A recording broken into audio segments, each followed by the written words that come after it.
Welcome to our channel. నేను మీ ప్రశాంత్. ప్రస్తుతం మనతో పాటు ఆస్ట్రాలజర్ కిరణ్ శర్మ గారు ఉన్నారు. నమస్తే అండి. అష్టైశ్వర్య ప్రాప్తిరస్తు.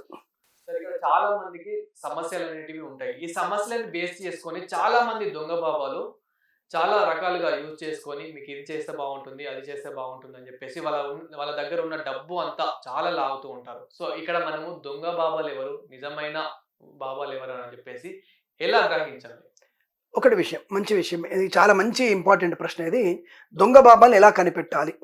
హంగు ఆర్భాటం ఎక్కువగా ఉండి లేని విషయాల్ని పుంకాలుగా చెబుతూ, ఇప్పుడు పనికిరాని విషయాల గురించి ఎక్కువగా ఊటంకిస్తూ చెప్తూ ఉండడం వల్ల, రెండవది పెద్ద పెద్ద హీరోల గురించి హీరోయిన్ల గురించి చెప్తూ సమాజంలో నాకంటే గొప్ప వాళ్ళు ఎవరు లేరు, నేను 10 మందికి ఇలాంటి పూజలు చేశాను, అలాంటి పూజలు చేశాను అని చెప్పడం.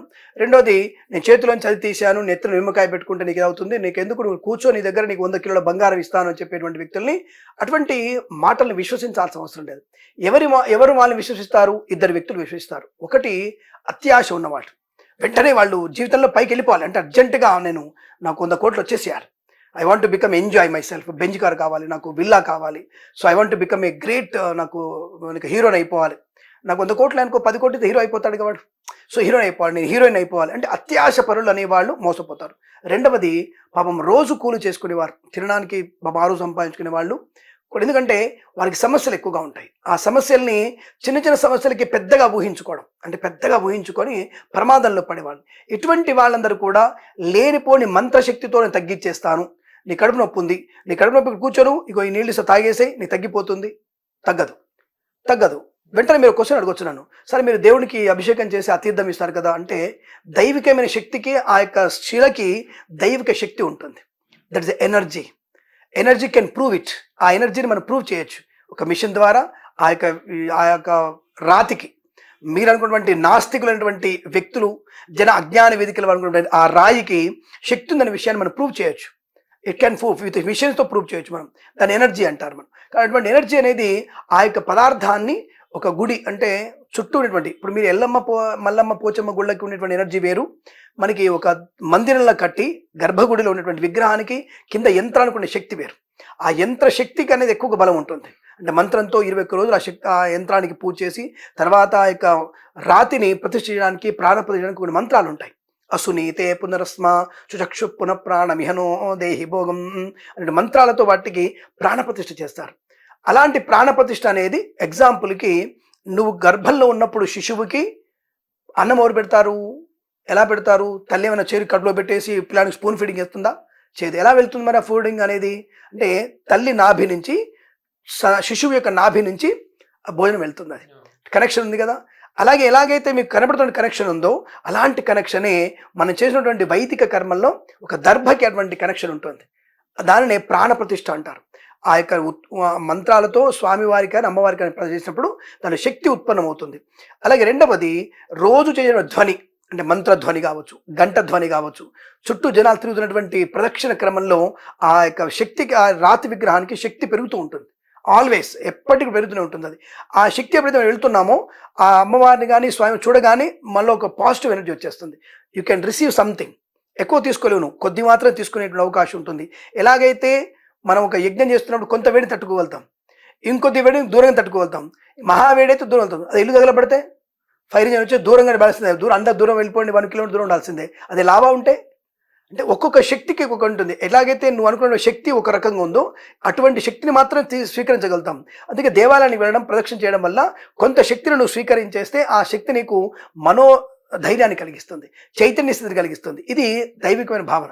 దీనివల్ల మనకి గుడికి వెళ్ళినా, గుళ్ళో తీర్థం తాగినా, ఆ తీర్థం వల్ల నీకు ప్రయోజనాన్ని పొందుకునే అవకాశం, ఆ తీర్థం వల్ల నీకు విచక్షణ జ్ఞానాన్ని పొందుకోవడం, ఆత్మస్థైర్యాన్ని పొందుకోవడం. ఓకే, భగవంతుడిని పూజ చేశాను. అదే నెగిటివ్ ఎనర్జీకి పూజ చేయండి, శ్మశానానికి వెళ్ళండి, శ్మశానంలో కూడా నెగిటివ్ ఎనర్జీ ఉంటుంది, అక్కడ ఎనర్జీ ఉంటుంది. That's called negative energy. ఆ పిశాచ స్థలంలో, శ్మశానంలో తప్పకుండా మీకు నెగిటివ్ ఎనర్జీ ఉంటుంది. అక్కడ ఆత్మల భ్రమణం ఉంటుంది ఖచ్చితంగా. ఎంత సరే, చనిపోయిన 12 రోజుల వరకు, 10 రోజుల వరకు ఆత్మ అనేది ప్రేత రూపంలో ఉంటుంది. ఇది వైదిక ధర్మం చెప్పింది. నీకు కనబడదంతే, నీకు కనబడదంతా మిథ్య అంటే ఎట్లా? ఒక 75 ఏళ్ల క్రితం అంతరిక్షయానానికి మనం వెళ్ళడం అంత మిథ్య వెడల్తాడనుకున్న వ్యక్తులం, ఈ రోజున సునీతా విలియమ్స్ గారు అక్కడ పైన ఇప్పుడు ఉన్నారు 6 నెలల నుంచి. షీఈ్ స్పేస్ వాక్ చేశారు మళ్ళీ నిన్న కూడా ఆవిడ. అంటే ఏమిటి అర్థం? ఏమిటి? అంతరిక్షం వెళ్ళగలిగేటువంటి శక్తి ఉందని చెప్తోంది. అది వేదంలో ఉంది. ఎలా ఉందండి, ఎక్కడ ఉందో చెప్పారండి మీరు? వినేవాడు ఉంటే ఇక చెప్పడానికి. ప్రతి ఒక్కళ్ళు వచ్చేసి వేదం అంత తప్పు, బాపునుడు తప్పు, వాడు చెప్పినంత అబద్ధం అని చెప్పిన వ్యక్తులు ఆ వేదంలో మీకు ఇది అధర్వుడి వేదంలో స్పష్టంగా చెప్పబడింది. అంతరిక్షం ఉంది, భూన భోంతరాలు ఉన్నాయి, ముల్లోకాలు ఉన్నాయి. మనకి ఇప్పుడు 450 కిలోమీటర్ల పైన అమ్మాయి ఉంది, సునీత విలియమ్స్. మీరు ఇంతకుముందు ఒక సినిమా వచ్చింది మనకి, మా అదృష్టం కొద్ది సినిమా తీశాడు, ఇంగ్లీష్ వాడు, తెలుగు వాడు తీయడు, వాడికి ధైర్యం సరిపోదు అనుకోండి. వాడు స్టార్ స్టెల్లర్ అనే సినిమా తీశారు. వాడు అంతరిక్షం పోయిన తర్వాత వాడి వయసు అంతగా ఉంటుంది, కింద ఉన్న తన కుమార్తె మాత్రం 93 ఏళ్ళకి వచ్చేస్తుంది. వీడు మాత్రం పైన 26 30 ఏళ్ళకి ఉంటాడు. తన కూతురు గుర్తుపడుతుంటాడు, కానీ ఆ గుర్తుపడడానికి ఆయన డైరెక్ట్గా భూమి రాలేక వస్తువులతో ఉంటాడు, వస్తువులతో జరుగుతుంటాడు ఆయన. అది మీరు చూశారనుకుంటే, మీరు చూడండి ఒకసారి కావాలంటే, స్టార్ స్టెల్లర్ సినిమా ఒకటి ఉంది, అది దాంట్లో అంతరిక్షం దాన్ని మీదకి వచ్చి తన గుర్తింపు కోసం పుస్తకాలు తోస్తుంటాడు, కూతురికి ఇష్టమైన పదార్థం పెడుతుంటాడు. ఇవాళ అమ్మాయి భయపడుతుంది, ఏ దయ్యం వచ్చింది అనుకోని. కాబట్టి ఇక్కడ శక్తి అనేది ఖచ్చితంగా ఉందనేది వేదశాస్త్రంలో చెప్పబడుతోంది. 3 లోకాలు ఉన్నాయి, సప్తలోకాలు ఉన్నాయి పైన, సప్తలోకాలు కింద అని చెప్తోంది. అంటే పాతాళ లోకాలు 7, అంతరిక్ష లోకాలు 7. మరి మీరు అనుకున్నటువంటి ఒక అంతరిక్షం వెళ్ళిపోయారుగా చంద్రమండలానికి, ఆ తర్వాత అంగారక మండలం, తర్వాత బుధ మండలం చెప్తూ ఉన్నాం కదా మేమే. మరి ఆ విషయాన్ని వేదంలో ఉంది కదా, అంటే వేదంలో లేనిదైతే చెప్పట్లేదు కదా మనకు. కాబట్టి మరి అడిగిన ప్రశ్న ఇప్పుడు, ఇటువంటి శక్తి దైవగా అనుకుంటుంది, దేవబలం వల్ల తీర్థం తీసుకోవడం వల్ల మనకు చైతన్యం ఉంటుంది. ఇది దేవాలయానికి వెళితే మంచిది. అలాగే బాబాల దగ్గరికి వెళ్ళినప్పుడు, దొంగ బాబా దగ్గరికి వెళ్ళినప్పుడు ఏమి ఇస్తున్నాడు అక్కడ అంటే, నీ నుంచి ఏదో ఆశిస్తున్నాడు. నువ్వు పూజ చేయడానికి ఉచితంగా చేయమని చెప్పండి. ఇప్పుడు మీరు బాబాల దగ్గరికి వెళ్ళినప్పుడు ఏం చేయొద్దు మీరు, సింపుల్. దొంగ బాబాని ఎలా కనిపెట్టాలి మీరు అడిగిన ప్రశ్న అది. హంగు ఆర్భాటం ఉన్న వ్యక్తుల్ని నమ్మకూడదు. హంగు ఆర్భాటం లేని వాళ్ళు ఈ డబ్బులు తీసుకునే అవకాశం ఉండదుగా. కాబట్టి ఎక్కడైనా బాబా దగ్గరికి వెళ్ళినప్పుడు, స్వామి నాకు ఈ సమస్య ఉంది, నాకు ఈ సమస్య నేను ఏం చేయమంటారు? సింపుల్.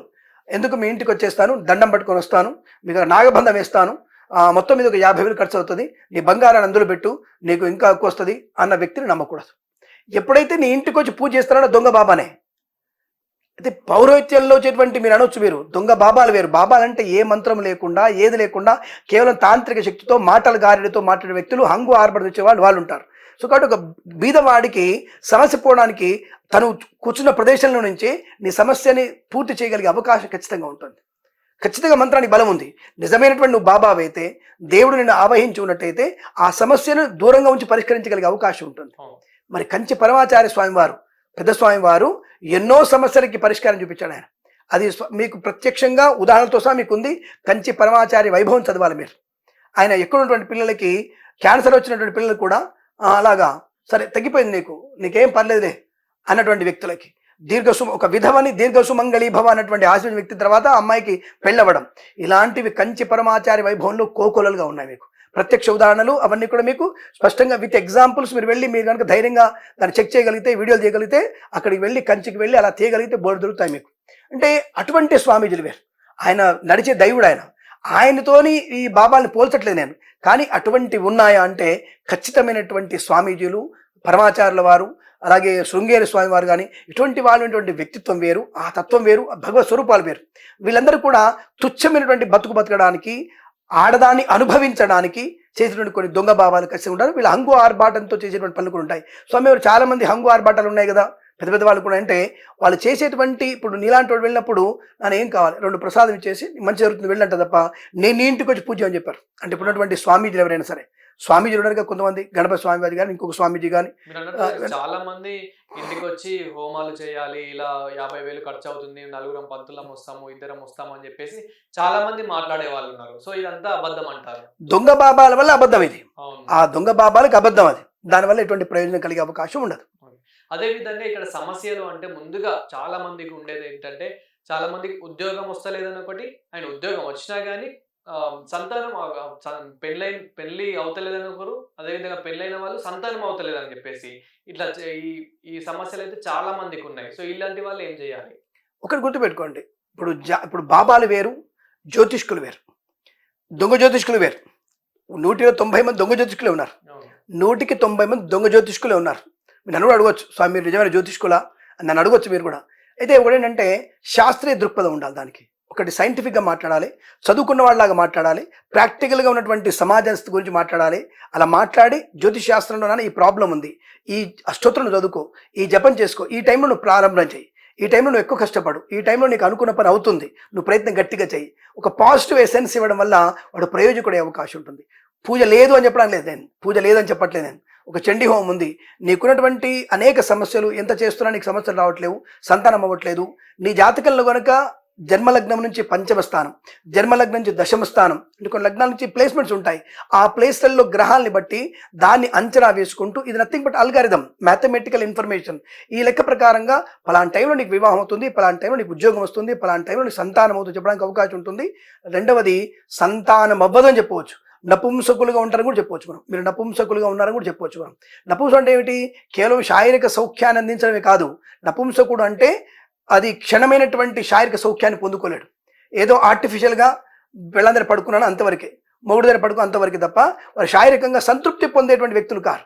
దాన్ని కూడా నపుంసకిందికే వస్తుంది. ఇక నిజమైన నపుంసకుడు కనిపెట్టవచ్చు మనం. జన్మజాతకంలో నపుంసకుల్ని, వంధ్యలంటే సంతానం లేనటువంటి వ్యక్తుల్ని మనం ఈజీగా ఫైండ్ అవుట్ చేయొచ్చు. జన్మజాతకాలను చూసేయగలిగే కెపాసిటీ ఖచ్చితంగా ఉంటుంది. కాబట్టి బాబాలు వేరు, దొంగ జ్యోతిష్కులు వేరు, నిజమైన జ్యోతిష్కులు వేరు. శాస్త్రీయ దృక్పథంతో పర్ఫెక్ట్గా జాతకాన్ని పరిశీలించి ఈ పని చేయాలి. ఈ పనిలో తీవ్రమైనటువంటి ప్రభావం ఉన్నప్పుడు తప్పకుండా చండీ హోమం చేసుకొని చెప్తాం. 4 బ్రాహ్మణులు వస్తారమ్మా, చండీ హోమం చేస్తారు, చండీ హోమానికి ఎంత అవుతుంది అని చెప్పగలిగే అవకాశం ఉంటుంది. జ్యోతిష్కుడు వల్ల ఒకవేళ నష్టం వచ్చినా ఒకరికే నష్టం వస్తుంది. అంటే మీరు నా దగ్గరికి వచ్చారు జాతకానికి, నేను డబ్బు ఖర్చు పెట్టాను నేను, రైట్, ఓకే, కానీ మీ ఒక్కడికి నష్టం. కానీ బాబాల దగ్గరికి కోకొల్లుగా పోయి ఆయన దగ్గర నాశనం అయ్యే వాళ్ళు చాలా మంది ఎక్కువ ఉంటారు, దొంగ బాబాల దగ్గర.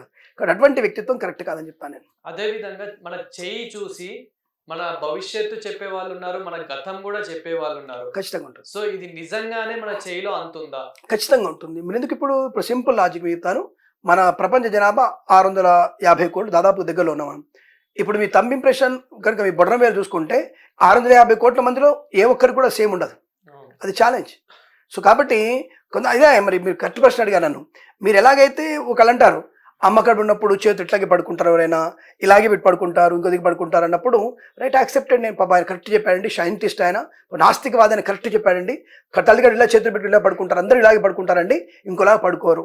వెంటనే ఒక రోజున 6 మంది పిల్లలు పుట్టారు, 6 మంది పుట్టారు, రైట్. వాళ్ళకి ఈ పామ్ ఇంప్రెషన్ తీసుకోండి, 10 ఏళ్ళకి మళ్ళీ తీసుకోండి, 20 ఏళ్ళకి మళ్ళీ తీసుకోండి. మరి ఈ చెప్పినటువంటి నాస్తికవాదులు దౌర్భాగ్యం చెప్పినటువంటి విషయంలో ఇలాంటి రేఖలు పెట్టినప్పుడు ఇలాగే ఉండాలి రేఖలు. మరి ఇప్పుడు మీ చేయి చూపియండి, రేఖలు మారాయిగా, నా రేఖలు ఎందుకు మారాయి? మీరు కడుపులో ఇలాగే పెట్టుకున్నారుగా, నేను ఇలా పెట్టుకున్నా, కడుపులో ఇలాగే ఉన్న అందరూ ఉన్నాగా. మరి మన కెమెరామెన్ కూడా కడుపులో ఉన్నాడుగా, బయటికి రాలేదు, మనకి ఒక కర్ణులాగా కుండలో పెరగలేగా ఆయన, అందరికీ ఇలాగే చేతులు ఉన్నాయిగా. మరి ఎందుకు రేఖలు వేరున్నాయి మన ముగ్గురికి ఇక్కడ? థంబ్ ఇంప్రెషన్లో 650 కోట్ల మందిలో థంబ్ ఇంప్రెషన్ ఒక్కళ్ళకి ఒకటి ఉండదు. అందుకే అంటారు ఒక సినిమాలో, ఇది మన అజిత్ సినిమాలో అనుకుంటా, ఎంత ఎదిగినా మనకు థంబ్ ఇంప్రెషనే లాస్ట్కి వచ్చేసరికి. అంటే థంబ్ ఇంప్రెషన్ అంత పవర్ ఉంది, ఈ థంబ్ ఇంప్రెషన్కి అంత పవర్ ఉంది. కాబట్టి రేఖలు అనేవి తప్పకుండా ప్రతి వ్యక్తికి మారే ఉంటాయి. ప్రతి వ్యక్తిని రేఖల్ని బట్టి తప్పకుండా పునర్జన్మ చెప్పవచ్చు, గతం చెప్పవచ్చు. బట్ నేనేమంటానంటే, నన్ను అడుగుతుంటారు చాలామంది, ఏమండి నాకు పాస్ట్ చెప్పండి అంటారు. నేను నా పాస్ట్లో 10th ఫెయిల్ అయ్యావు, దాని అవసరమా? 3వ తరగతిలో నువ్వు చెడ్డి కోసుకుంది, నీకు అవసరమా? నీకు 10వ ఏట చెడ్డి ఊడిపోయింది, అవసరమా? 11వ ఏట నువ్వు లవ్ చేసావు, అవసరమా? అంటే ఏమంటారంటే పాస్ట్ గురించి కన్నా నీకు పాస్ట్ కొంత తెలుస్తాయి. ఒక మంచి కష్టపడే మనస్తత్వము, ఆర్థిక ఇబ్బందులు ఉండడం, తల్లిదండ్రులు చికాకులు పడడము, తండ్రికి నీ వల్ల ఆర్థిక నష్టం ఉండడం, తండ్రికి బాగుండడము, తల్లికి అభివృద్ధి ఉండడం, ఇలాంటివి చెప్పవచ్చు. అంటే కొన్ని విషయాలు చెప్పడానికి అవకాశం ఉంటుంది. కానీ పనికి వాళ్ళ విషయాలు నాకు ఎందుకు అంటే, ఈ ఎదురుగా వచ్చే వ్యక్తికి వాడి మనసు నచ్చే విషయం మేము చెప్పాలి. How can it possible? అద్దంలో మీ ప్రతిబింబం చూడం మేము. జాతకంలో గ్రహాల్ని బట్టి ఓ పంచమస్త గురుడు నాడు, ఓ బుద్ధి వికాసం బాగుంటుంది, పంచమ రాహు నాడు మనోడు ఖచ్చితంగా మనోడు పక్కదారి పడతాడు గ్యారెంటీగా. ఒకళ్ళు కాదు, ఒక 3 లెవెల్ ఉంటారు, అంత ఎక్కువ ఉంటారు వాడికి. 5వ ఇంట ఆ రాహు అనుకో, 6వ ఇంట రాహు అనుకో, వాడికి 2-3 లెవెల్ ఉంటారు, అంత ఎక్కువ మంది ఉంటారు వాడికి. మరి పెళ్ళాం ఎవరితో సార్? పెళ్ళాం వేరు, పెళ్ళాం సపరేట్. ఇలాంటివి జాతకంలో చెప్పవచ్చు. అంటే ఇక్కడ ఏమంటారంటే, ముక్కుసూటిగా కుండబద్దలు కూడా చెప్పడానికి అవకాశం ఉన్నటువంటి ఉత్తమ జ్యోతిష్కులు చాలా మంది ఉన్నారు. కేవలం దీన్ని వ్యాపారాత్మక చూసే వాళ్ళు ఎవరు లేరు. వ్యాపారం చూసే వాళ్ళందరూ కూడా మరి వాళ్ళ యొక్క శక్తికి అంటే గొప్పవాళ్ళు అనుకుంటాను, నాకంటే ఉత్తమ గొప్పవాళ్ళు అనుకో తప్ప నేను అంత 25,000 తీసుకుని జాతకం చెప్పే స్థాయి నా దగ్గర లేదు, అంత శక్తివంతుడు నేను కాదు. నేను మంచి కళాశాలలో గురువు గారి దగ్గర శిక్షణ తీసుకొని పురోహితుడిగా నేను చదువుకున్న చదువుని 10 మందికి చెప్పే ప్రయత్నం చేస్తాను. కాబట్టి నా వరకు నేను ఉత్తమ జ్యోతిష్కుని చెప్పుకుంటాను, దాంట్లో ఎటువంటి సందేహం లేదు. థాంక్యూ. శుభమస్తు. అఖండ ఐశ్వర్యం.